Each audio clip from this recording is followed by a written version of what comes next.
We start here, crossing the moon's ancient Sea of Serenity.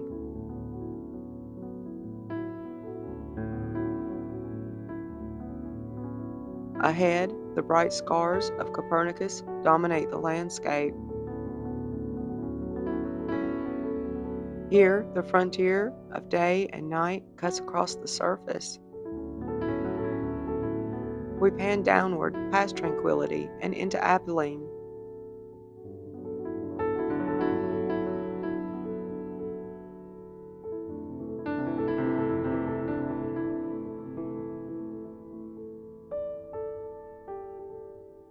A bird crosses the frame, a reminder we're gazing from our own world.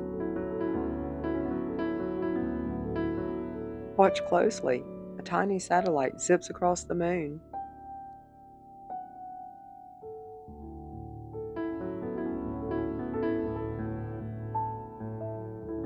Among the small craters, impact rays scatter like lights from a city.